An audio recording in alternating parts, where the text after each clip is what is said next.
Hey everyone, hello and welcome back to our channel one stop me. This is your Shruti ma'am. और आज जो हम one question confirmed topic cover करने वाले हैं वो है क्लोनिंग वेक्टर्स के बारे में।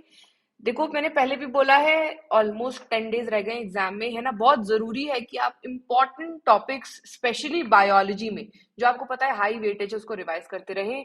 ये टॉपिक्स ऐसे हैं जो आपको सबसे ज्यादा जो है काम आएंगे रिवीजन के पर्सपेक्टिव से, क्योंकि सबसे ज्यादा क्वेश्चंस इन टॉपिक से आने के चांसेस हैं। तो वैसा ही एक टॉपिक है बायोटेक प्रिंसिपल एंड प्रोसेसेस का क्लोनिंग वेक्टर, जिसपे एक क्वेश्चन जरूर आने वाला है। क्या होते हैं ये क्लोनिंग वेक्टर? तो क्लोनिंग वेक्टर कुछ ऐसे डीएनए के सेगमेंट्स हैं, कुछ ऐसे डीएनए के पीसेस हैं जो प्लाज्मिड्स के फॉर्म में या बैक्टीरियल आर्टिफिशियल क्रोमोसोम या फिर यीस्ट आर्टिफिशियल क्रोमोसोम यानी कि बैक और याक के फॉर्म में अलग अलग ऑर्गेनिजम्स में पाए जाते हैं। और इनको हम यूज करते हैं रिकॉम्बिनेंट डीएनए बनाने के लिए, है ना। तो आपको क्या याद रखना है यहाँ पर वो बताती हूँ। आपको याद रखना है क्या स्पेशल फीचर्स या कैरेक्टरिस्टिक्स होते हैं क्लोनिंग वेक्टर में जो इनको रिकॉम्बिनेंट डीएनए टेक्नोलॉजी परफॉर्म करने में हेल्प करते हैं। ठीक है। तो अगर आपने अभी तक ये टॉपिक पढ़ा ही नहीं है, ध्यान से पूरे वीडियो को देखना। वीडियो को देख के वीडियो को लाइक जरूर करना, फ्रेंड्स के साथ शेयर जरूर करना, और चैनल को अभी तक सब्सक्राइब नहीं किया है तो जरूर से सब्सक्राइब करके बेल आइकन प्रेस कर देना। तो देखो, क्लोनिंग वेक्टर्स का पहला फीचर जो आपको याद रखना है, पहला प्रॉपर्टी जो आपको याद रखना है, वो है उनके पास ओरिजिन ऑफ रेप्लिकेशन का होना। देखो, क्लोनिंग वेक्टर जो है वो हेल्प करता है आपका जो डिजायर्ड जीन है या जो जीन ऑफ इंटरेस्ट है उसको क्लोन करने में, है ना। तो क्लोन करने का मतलब डीएनए का कॉपी बनाना है ना। अब डीएनए की कॉपी तभी हो सकती है जब डीएनए रेप्लिकेट कर सके खुद को, और रेप्लिकेशन स्टार्ट करने के लिए ओरिजिन ऑफ रेप्लिकेशन का होना यानी ओराई का होना बहुत जरूरी है। तो अब ये बात आपको किसी भी हालत में याद रखनी है, ठीक है। अब ओरिजिन ऑफ रेप्लिकेशन वो जगह है जहां से रेप्लिकेशन स्टार्ट होता है ना। ये बात याद रखनी है। तो ये आपको जरूर से क्लोनिंग वेक्टर में मिलेगा ही मिलेगा, ये पहला पॉइंट।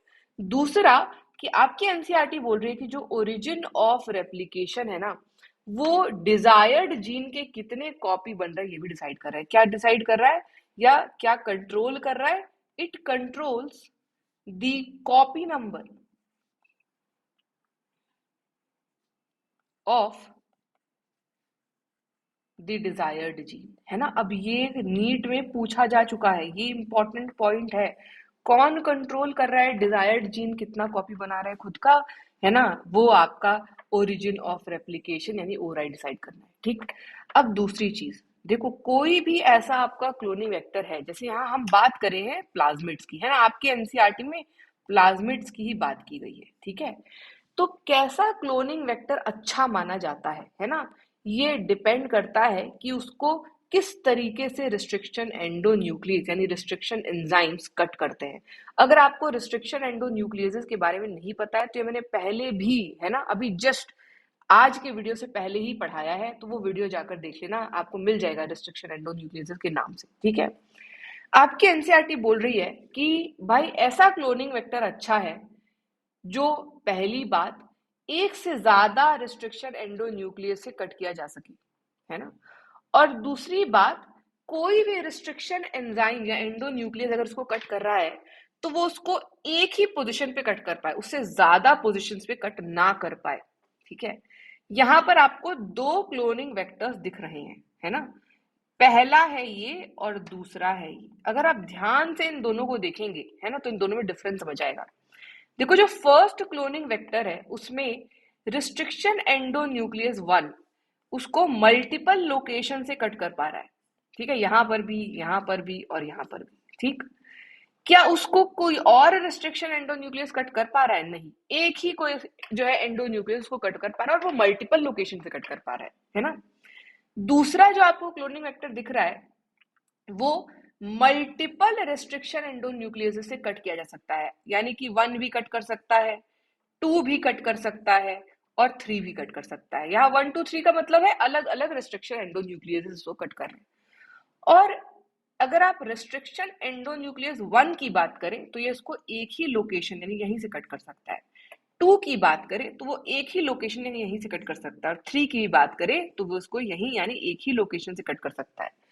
तो मैं बोलूंगी, a good vector has recognition sequence, ध्यान से सुनना, a good vector has recognition sequence of many restriction endonucleases, but a single recognition sequence for each restriction endonuclease।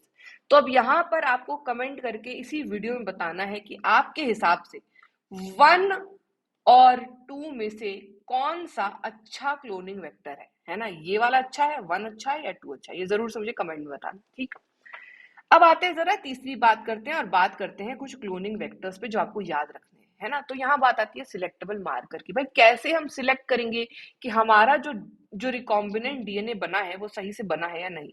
ठीक, इसी के लिए हम यूज करते हैं कुछ स्पेशल क्लोनिंग वेक्टर्स, जैसे कि पहला जो आपको याद रखना है वो है PBR322। ये एक आर्टिफिशियल क्लोनिंग वेक्टर है, ठीक है, यानी कि इसको बनाया गया है, ये ओरिजिनली कहीं किसी ऑर्गेनिज्म से नहीं निकाला गया है। इसका नाम कैसे रखा गया जरा ध्यान से देखना। पी का मतलब है प्लाज्मिड, क्योंकि ये एक प्लाज्मिड है।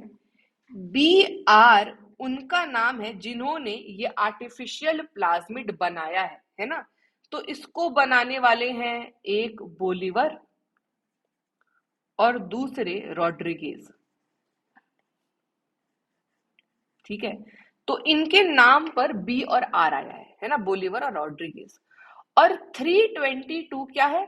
322 प्लाज्मिड नंबर है। भाई बहुत सारे आर्टिफिशियल प्लाज्मिड्स बनाए गए होंगे तो उनकी नंबरिंग कर दी गई है ना, 1 2 3 4। तो ये प्लाज्मिड नंबर 322 है। अब आपको एक तो ये नेमिंग याद रखनी है, दूसरा आपको इस प्लाज्मिड का पूरा स्ट्रक्चर याद रखना है। देखो ये एक अच्छा प्लाज्मिड है, क्यों? क्योंकि इसको मल्टीपल रिस्ट्रिक्शन एंडोन्यूक्लियस कट कर पा रहे, जैसे यहाँ पर BAMH1, यहाँ SAL1, PVU1, PST1, यहाँ मल्टीपल क्लोनिंग साइट है। देखो EcoR1 भी कट कर रहा है, CLAV1 भी कट कर रहा है, HIND3 भी कर रहा है, इधर PVU2 कर रहा है। इसके पास ओरिजिन ऑफ रेप्लिकेशन भी है। और अगर आप कोई भी एक एंडोन्यूक्लियस उठा ले तो देखो वो एक ही जगह कट कर रहा है, मल्टीपल लोकेशन पर सेम एंडोन्यूक्लियस नहीं कट कर रहा है, कोई भी देख लो, है ना? अब एक आपको ये स्ट्रक्चर याद रखना है, दूसरा ये नाम याद रखना है ना? यहाँ पर दो रेजिस्टेंस दिख रहा है, टेट्रासाइक्लिन का और एम्पिसिलिन का। तो इसको हम यूज करते हैं चेक करने के लिए कि हमारा जो रिकॉम्बिनेंट डीएनए हम बना रहे हैं वो सही बना रहे हैं या नहीं। ऐसा ही एक दूसरा सिलेक्टेबल मार्कर का जो आपको क्लोनिंग वेक्टर याद रखना है ना, वो है PUC8। अब देखो ये वाला इंपॉर्टेंट है क्योंकि इससे क्वेश्चन आता है। यहां पर नाम कैसे रखा? P इज फॉर प्लाज्मिड, है ना? अब देखो ये एक यूनिवर्सिटी में बना है तो उसके नाम पर है यहाँ पर, ये है ना, UC is for university of California. तो मान लो किसी एक बंदे ने, दो बंदों ने नहीं बनाया, है ना, बहुत सारे लोगों ने मिलकर बनाया, तो उस यूनिवर्सिटी के नाम पर ही हमने नाम रख दिया, यूनिवर्सिटी ऑफ कैलिफोर्निया, है ना? तो UC आ गया, ठीक है। और 8 इज प्लाज्मिड नंबर अगेन, है ना? तो ये प्लाज्मिड नंबर 8 है। अब देखो इसमें क्या खासियत है ना? यहाँ पर भी आपको अलग अलग तरीके से कट करने वाले एंडोन्यूक्लियस मिलेंगे, यहाँ पर भी आपको ओरिजिन ऑफ रेप्लिकेशन मिलेगा। जो हमने PBR322 देखा, यहाँ पर दो एंटीबायोटिक से रेजिस्टेंस देने वाले जीन है, एक एम्पिसिलिन से रेजिस्टेंस दे रहा है, दूसरा टेट्रासाइक्लिन से दे रहा है। यहाँ पर आपको एक एम्पिसिलिन रेजिस्टेंस मिल रहा है ना, एम्पिसिलिन से रेजिस्टेंस देने वाला जीन मिल रहा है। दूसरी तरफ आपको लैक जी जीन मिल रहा है। अगर आपको याद है अगेन, और मैंने अभी पीछे पढ़ाया भी है ना, PIPOZY लैक ओपरॉन, तो ये लैक ओपरॉन वाला लैक जी है। और आपको याद होगा अगर, तो जी जीन लैक ओपरॉन में बीटा गैलेक्टोसिडेज बनाने का काम कर रहा था, है ना?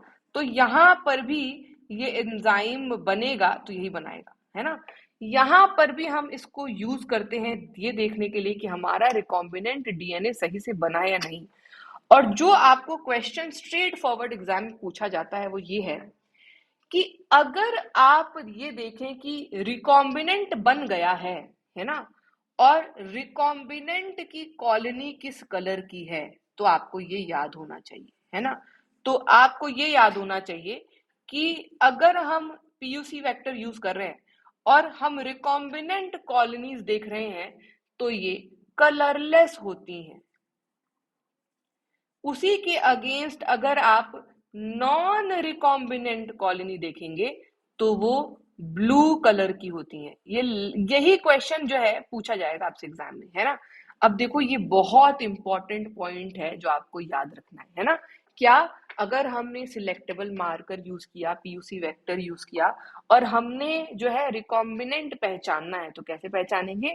दो अलग अलग तरीके की कॉलोनीज बनेगी, रिकॉम्बिनेंट वाली कलरलेस और नॉन रिकॉम्बिनेंट वाली ब्लू कलर की बनेगी। It is because of beta galactosidase. तो ये एंजाइम अगर सबस्ट्रेट जो कि एक्स गैल है उसके प्रेजेंस में काम करता है ना, तो ब्लू कलर का प्रोडक्ट बनाता है, जिससे कि जो है कॉलोनी का कलर ब्लू हो जाता है। ठीक, तो वेक्टर से यही दो तीन क्वेश्चन आ सकते हैं। पीबीआर 322 के स्ट्रक्चर पे क्वेश्चन आ सकता है, उसका नाम क्या है, और दूसरा ये रिकॉम्बिनेंट और नॉन रिकॉम्बिनेंट कॉलोनीज क्या है वो, और तीसरा आपका ओरिजिन ऑफ रेप्लिकेशन और वो क्या क्या कर सकता है। तो आई होप आपको वेक्टर पूरी तरीके से क्लियर हो गया होगा। क्लियर हुआ है तो वीडियो को लाइक करके जरूर से फ्रेंड से शेयर कर देना। अभी तक अगर आपने अपना स्केड्यूल नहीं बनाया है तो जरूर वीडियो देखिए लास्ट मिनट स्केड्यूल का, है ना, और अपना स्केड्यूल बनाइए। आई होप आपकी प्रिपरेशन अच्छी चल रही है और आप पूरी मेहनत कर रहे हैं और लास्ट डे तक करते रहेंगे। मैं बहुत जल्दी नई वीडियोस के साथ आऊंगी और इम्पोर्टेंट टॉपिक्स वाली वीडियोस के साथ आऊंगी। अगर अभी तक चैनल को सब्सक्राइब नहीं किया है तो सब्सक्राइब करके बेल आइकन प्रेस करके अपने सारे फ्रेंड्स से चैनल का लिंक भी शेयर कर देना। Till then take care everyone, bye bye.